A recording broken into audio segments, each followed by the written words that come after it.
पाठीमागच्या पिरियडला आपण द्वितीयक आर्थिक क्रिया यामध्ये उद्योगांचे वर्गीकरण कशा प्रकारे केले जाते या संदर्भात थोडक्यात माहिती बघितलेली होती। आज आपणाला उद्योगांचे वर्गीकरण या संदर्भामध्ये फक्त उद्योगांचे वर्गीकरण कशावर आधारित आहे आणि ते उद्योगधंदे कशा पद्धतीने विकसित होतात या संबंधीची चर्चा आपणाला उद्योगधंद्यांच्या वर्गीकरणामधून आपणाला करायची आहे। उद्योगांचे वर्गीकरण करताना अनुकूल भौगोलिक प्रदेश ज्या ठिकाणी उपलब्ध असतात अशा प्रदेशामध्ये वेगवेगळ्या पद्धतीने उत्पादित मालाला अनुसरून कच्च्या मालावर आधारित त्या प्रदेशामध्ये वेगवेगळ्या पद्धतीने उद्योगधंद्यांची स्थापना ही झालेली आपणाला पाहायला मिळते आणि म्हणून या ठिकाणी उद्योगांचे वर्गीकरण करताना कसे केलेले आहे ते आपणाला समजून घ्यायचे आहे। उद्योगांचे वर्गीकरण करताना पहिल्यांदा भांडवलावर आधारित उद्योगधंदे, भांडवलावर आधारित उद्योगधंदे म्हणजे नेमकं काय हे आपण पहिल्यांदा समजून घेतलं पाहिजे। भांडवल म्हणजे आर्थिक गुंतवणूक आपण किती प्रमाणामध्ये करणार आहोत त्यावर आधारित भांडवली गुंतवणुकीवर आधारित जे उद्योग आहेत ते विकसित होत असतात। म्हणून आपण भांडवल गुंतवणूक किती प्रमाणामध्ये करणार आहोत त्यावर आधारित या उद्योगधंद्यांचा विकास आणि स्वरूप मोठ्या प्रमाणामध्ये अवलंबून असते।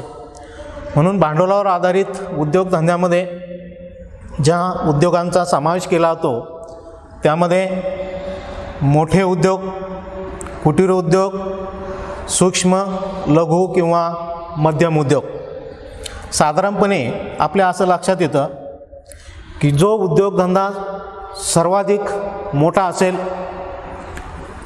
ज्या उद्योगधंद्यामध्ये 10 कोटीपेक्षा जास्त भांडवली गुंतवणूक ही केलेली असेल अशा उद्योगाला साधारणपणे मोठे उद्योग असं म्हटलं जातं। हे मोठे उद्योग अवजड उद्योगधंदे, त्यामध्ये मोठमोठ्या अवजड यंत्रसामुग्रींचा वापर करून या उद्योगधंद्यांची स्थापना ही केलेली असते आणि म्हणून मोठ्या उद्योग म्हणजे ज्या उद्योगधंद्यामध्ये 10 कोटीपेक्षा जास्त भांडवली गुंतवणूक केलेली असते अशा उद्योगांना मोठे उद्योग असं म्हटलं जातं। त्यानंतर भांडवलावर आधारित दुसरा जो उद्योगधंदा येतो तो म्हणजे कुटीर उद्योग।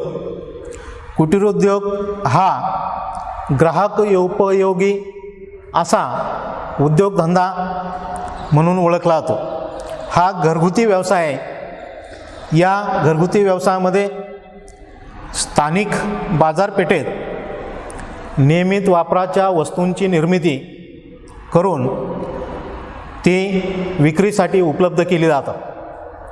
कुटीर उद्योगामध्ये उदाहरणार्थ सुतार असेल, लोहारकाम असेल, चांभारकाम असेल, यासारखे जे कुटीर उद्योग आहेत हे कमीत कमी भांडवलामध्ये आपणाला आपल्या कुटुंबाच्या उदरनिर्वाहाच्या गरजेबरोबरच स्थानिक बाजारपेठेमध्ये कमी अधिक प्रमाणामध्ये त्याची उपलब्धता करून त्यापासून आपणाला फायदा मिळवता येतो।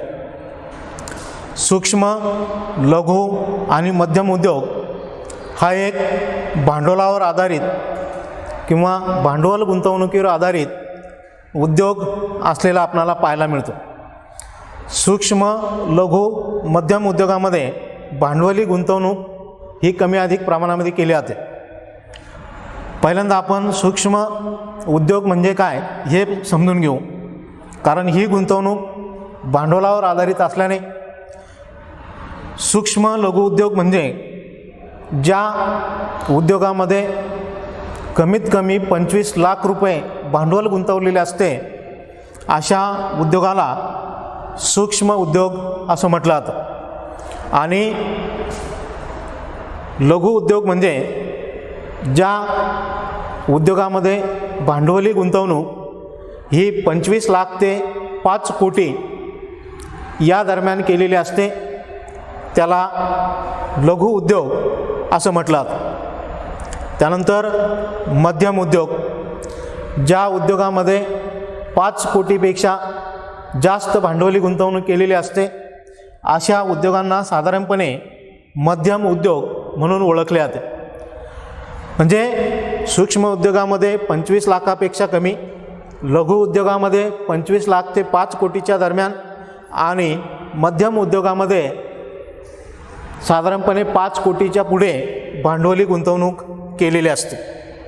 म्हणजे भांडवलावर आधारित हे जे उद्योगधंदे आज निर्माण झालेले आहेत, या निर्माण झालेल्या उद्योगांमध्ये आपण किती प्रमाणात भांडवली गुंतवणूक करून त्या आधारे उद्योगधंद्यांचा विकास हा घडवून आणणार आहोत, त्याच्यावर आधारित सर्वसाधारणपणे भांडवलाच्या स्वरूपानुसार किंवा भांडवलाच्या गुंतवणुकीनुसार या उद्योगाचं स्वरूप हे ठरलेलं असतं. त्यानंतर उद्योगाच्या वर्गीकरणामध्ये दुसरा जो प्रकार येतो तो म्हणजे मालकी तत्वावर आधारित उद्योग.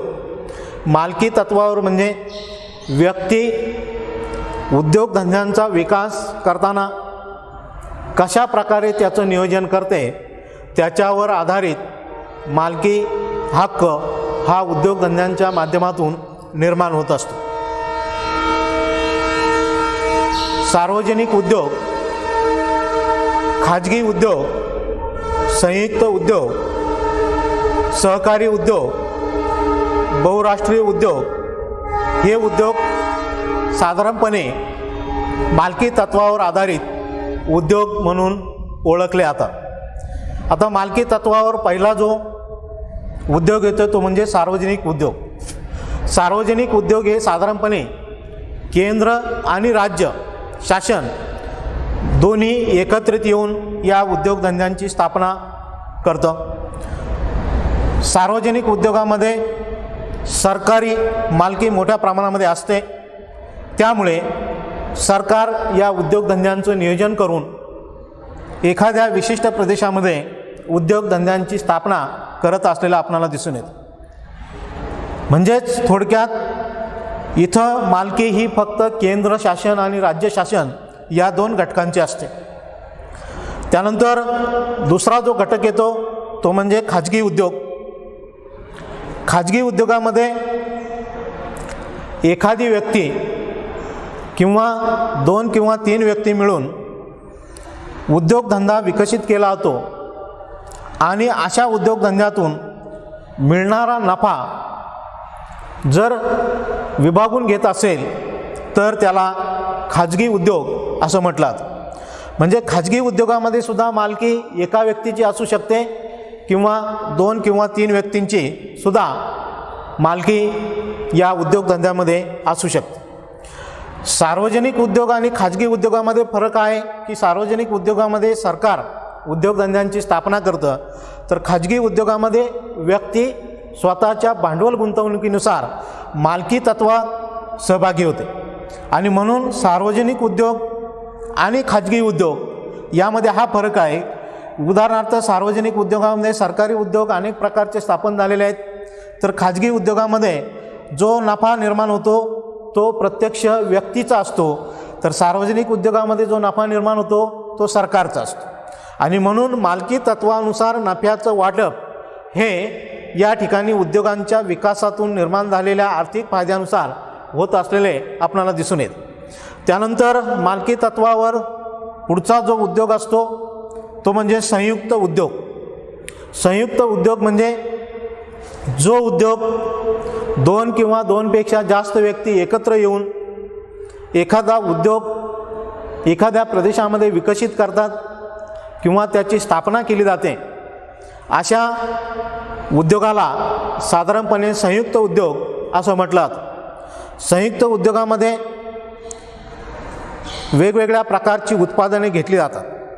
ही उत्पादने घेतल्यानंतर त्यापासून जो नफा त्या उद्योगाला मिळेल तो नफा त्या व्यक्तीमध्ये विभागून दिला जातो। त्यामुळे त्या नफ्याचं स्वरूप हे त्या ठिकाणच्या उद्योग विकासाच्या मधून बाहेर पडणाऱ्या उत्पादित मालाच्या विक्रीवर मोठ्या प्रमाणात अवलंबून असलेले आपल्याला दिसून येत। त्यानंतर पुढचा जो घटक येतो तो म्हणजे सहकारी उद्योग। तर सहकारी उद्योग हे एकमेकांच्या सहकार्याने शेअर निर्मिती करून त्या ठिकाणी हा उद्योगधंदा आपणाला स्थापन करता येतो।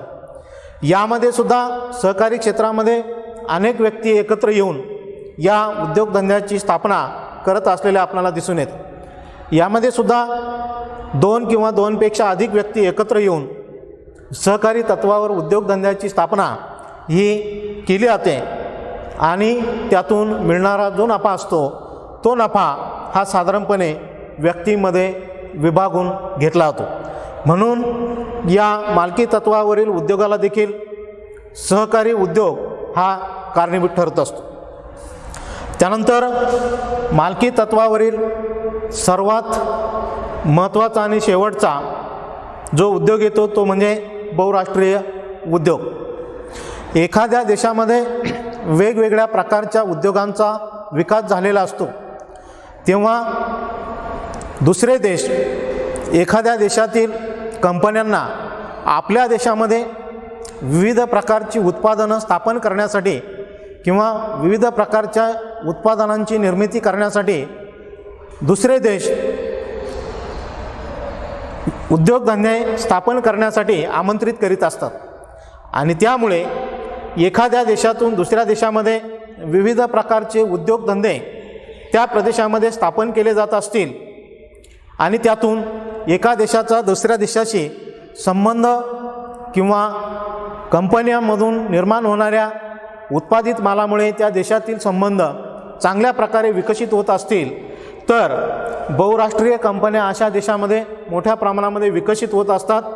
म्हणून एका देशाने दुसऱ्या देशामध्ये मोठ्या प्रमाणात स्थापन केलेल्या उद्योगांना किंवा विकसित झालेल्या कंपन्यांना बहुराष्ट्रीय उद्योग म्हणून ओळखला जातो। तर बहुराष्ट्रीय उद्योगामध्ये ज्या देशांनी इतर देशामध्ये वेगवेगळ्या प्रकारच्या कंपन्या स्थापन केलेल्या आहेत त्यामध्ये मिळणारा नफा हा ज्या कंपनीने त्या प्रदेशात किंवा देशात कंपन्या स्थापन केलेल्या आहेत त्या कंपनीचा तो वैयक्तिक नफा असतो आणि तो नफा ती कंपनी आपल्या कंपनीच्या विकासासाठी मोठ्या प्रमाणामध्ये विकसित किंवा वापरत असते।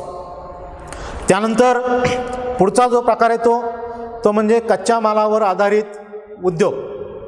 आता कच्च्या मालावर आधारित उद्योग निसर्गतः नैसर्गिक प्रदेशामध्ये जे वेगवेगळ्या प्रकारचा कच्चा माल आपणाला मोठ्या प्रमाणामध्ये उपलब्ध होतो, परंतु हा नैसर्गिक कच्चा माल ठराविक प्रदेशामध्येच आपणाला उपलब्ध होत असल्याने त्याच प्रदेशामध्ये कच्च्या मालावर प्रक्रिया करणारे उद्योगधंदे हे मोठ्या प्रमाणामध्ये उपलब्ध होत असतात।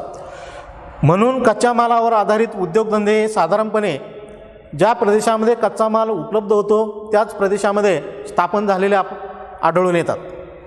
कृषी उद्योगामध्ये उदाहरणार्थ साखर उद्योग असेल, उदाहरणार्थ कापड उद्योग असेल, उदाहरणार्थ दूध प्रक्रिया करणारे उद्योग असेल, यासारखे जे उद्योग आहेत हे कृषीवर आधारित असलेले उद्योगधंदे आहेत।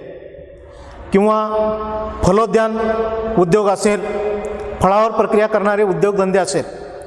ही उदाहरणे मी यासाठी देतो आहे की ही सर्व उत्पादने ही शेतीतून उत्पादित केली जातात की जी उत्पादने नाशवंत स्वरूपाची असतात आणि अशा नाशवंत स्वरूपाच्या मालाला कायमस्वरूपी टिकाऊ आणि गुणवत्तापूर्ण बनविण्यासाठी या कृषी उद्योगांची स्थापना ही द्वितीयक आर्थिक क्रियेमध्ये केलेली असते आणि म्हणून हा उद्योगसुद्धा मोठ्या प्रमाणामध्ये विकसित होत असतो किंवा केला जातो। त्यानंतर कच्च्या मालावर आधारित पुढचा जो उद्योगधंदा येतो तो म्हणजे खनिजावर आधारित उद्योगधंदे। खनिजावर आधारित उद्योगधंद्यामध्ये लोह असेल, अशुद्ध लोह आपल्याला मिळते. म्हणजे जेव्हा आपण खाणकाम करतो त्यावेळेस आपल्याला ओरिजिनल लोह मिळत नाही, तर पृथ्वीच्या अंतर्गत भागातून खाणकाम करताना जर अशुद्ध लोह मिळालं तर त्यावर प्रक्रिया करून आपल्याला त्यापासून पोलादाची निर्मिती करावी लागते. आणि मग पोलादाचा उपयोग आपण इतर कारणांसाठी कमी अधिक प्रमाणामध्ये करत असतो. म्हणून खनिजावर आधारित उद्योगधंदे हे ज्या प्रदेशामध्ये अशुद्ध लोह मोठ्या प्रमाणामध्ये सापडते त्याच प्रदेशामध्ये खनिजावर प्रक्रिया करणारे उद्योगधंदे हे स्थापन झालेले आपल्याला दिसून येतात. त्यानंतर खनिज तेल हे अशुद्ध स्वरूपामध्ये सापडते. खनिज तेलावर प्रक्रिया करणारे उद्योगधंदे हे सुद्धा मोठ्या प्रमाणामध्ये विकसित करावे लागतात. कारण अशुद्ध खनिज तेल आपल्याला जशाच्या तसं वापरता येत नाही, त्यामुळे त्यावर प्रक्रिया करावी लागते आणि त्यापासून पेट्रोल, डिझेल, केरोसिन किंवा रॉकेल यासारख्या घटकांची निर्मिती खनिजावर आधारित उद्योगधंद्यामधून होत असते आणि या घटकांना बाजारपेठेमध्ये मोठ्या प्रमाणामध्ये मागणी असते. त्यानंतर पुढचा जो कच्चा मालावर आधारित उद्योगधंदा येतो तो म्हणजे वनोद्योग. वनोद्योग म्हणजे नैसर्गिकरित्या जी जंगलं पृथ्वीच्या पृष्ठभागावर मोठ्या प्रमाणामध्ये उपलब्ध आहेत त्या जंगलामधून वेगवेगळ्या प्रकारचा जो कच्चा माल आपणाला मोठ्या प्रमाणात उपलब्ध होतो त्या कच्च्या मालावर आधारित या ठिकाणी उद्योगधंद्यांचा विकास हा झालेला आपल्याला पाहायला मिळतो. उदाहरणार्थ लाकूड असेल, लाकडापासून काय काय मिळवलं जातं, लाकडाचा उपयोग काय होतो हे आपल्याला माहिती आहे. लाकडापासून फर्निचर तयार केले जाते. फर्निचर तयार करण्याचे उद्योग हे जंगलांच्या आसपास मोठ्या प्रमाणामध्ये विकसित झालेले आपल्याला पाहायला मिळतात. वनोद्योगामध्ये विविध प्रकारचे लाकूड आपल्याला मोठ्या प्रमाणामध्ये उपलब्ध होते. त्या लाकडाला स्थानिक बाजारपेठेमध्ये आणि आंतरराष्ट्रीय बाजारपेठेमध्ये मोठ्या प्रमाणात मागणी असते. त्यामुळे त्यापासून खेळणी असेल, फर्निचर असेल, दरवाजे असेल किंवा इतर प्रकारच्या कागद निर्मितीचा उद्योग असेल, अशा प्रकारचे उद्योगधंदे हे ज्या परिसरामध्ये वनोद्योग स्थापन झालेले आहेत त्या परिसरामध्ये विकसित झालेले आपल्याला पाहायला मिळतात. म्हणजेच कच्च्या मालावर आधारित असलेले हे उद्योगधंदे पूर्णतः निसर्ग किंवा नैसर्गिक साधनसंपत्तीवर अवलंबून असलेले आपल्याला आढळून येतात.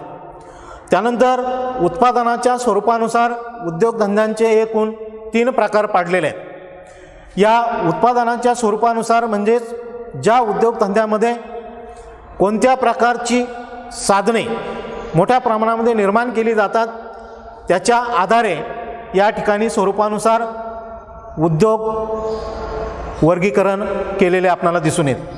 त्यामध्ये पहिला जो प्रकार येतो तो म्हणजे अवजड उद्योगधंदे. आता अवजड उद्योगधंदे म्हणजे काय?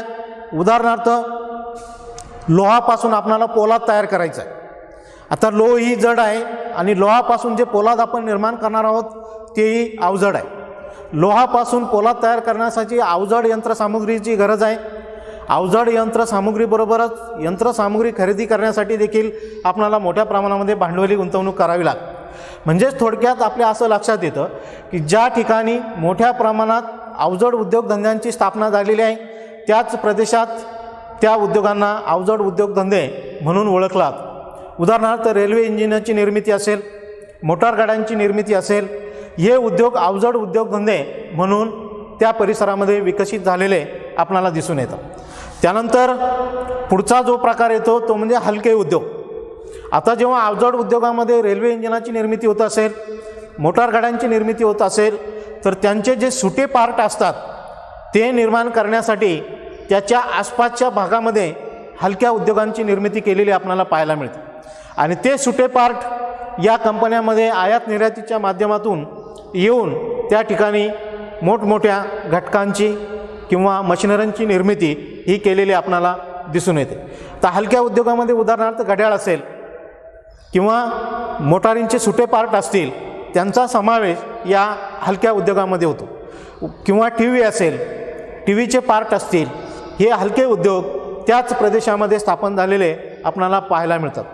किंवा इलेक्ट्रॉनिक उद्योग असेल याचाही समावेश हलक्या उद्योगामध्ये केलेला आपल्याला दिसून येतो. मध्यम स्वरूपाचे उद्योग, मध्यम स्वरूपाच्या उद्योगामध्ये देखील उत्पादनाच्या स्वरूपानुसार त्या ठिकाणी कोणत्या प्रकारचं उत्पादन केलं जातं आणि ते उत्पादन कशा पद्धतीने विकसित होतं की ज्या प्रदेशामध्ये त्याच उद्योगधंद्यांना अनुसरून त्याच भागामध्ये कोणत्या प्रकारचे उद्योगधंदे स्थापन झालेले आहेत आणि त्या उद्योगधंद्यांना त्याच प्रकारच्या मालाची किंवा सुट्या पार्टची मागणी मोठ्या प्रमाणामध्ये असेल तर असे मध्यम स्वरूपाचे उद्योग देखील त्याच परिसरामध्ये स्थापन झालेले आपल्याला दिसून येतात. म्हणून आपल्या असं लक्षात येतं की या उद्योगधंद्यांची स्थापना करताना किंवा उद्योगांचे वर्गीकरण करताना मोठ्या प्रमाणामध्ये द्वितीयक आर्थिक क्रिया ह्या समाविष्ट झालेल्या आहेत आणि त्यामुळे मालकी तत्वावर असतील, भांडवलावर आधारित असतील, कच्च्या मालावर आधारित असतील किंवा उत्पादनाच्या स्वरूपावर अवलंबून असतील, हे संपूर्ण उद्योगधंदे एकमेकाशी निगडीत असलेले आपणाला दिसून येतात. त्यामुळे त्या प्रदेशामध्ये द्वितीयक आर्थिक क्रियांची निर्मिती ही विशिष्ट प्रदेशामध्ये निर्माण झालेली आपणाला पाहायला मिळते. या उद्योगधंद्यांची निर्मिती ही ज्या प्रदेशामध्ये मोठ्या प्रमाणात अनुकूल भौगोलिक घटक असतील अशाच प्रदेशामध्ये या उद्योगधंद्यांची स्थापना झालेली आपल्याला पाहायला मिळते. आणि म्हणून हे उद्योगधंदे स्थापन करताना विशिष्ट प्रदेशामध्ये विशिष्ट ठिकाणी कोणत्या प्रकारच्या घटकांची निर्मिती त्या प्रदेशामध्ये होऊ शकते त्याच्या आधारे साधारणपणे या उद्योगांची निर्मिती ही त्या प्रदेशामध्ये स्थापन झालेली आपल्याला आढळते.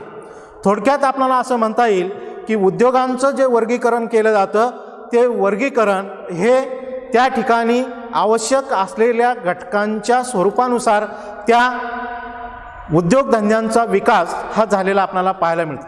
तर अशा प्रकारे साधारणपणे उद्योगांचे वर्गीकरण द्वितीयक आर्थिक क्रियेमध्ये कशा प्रकारे असते ते आज आपण समजून घेतलेलं आहे.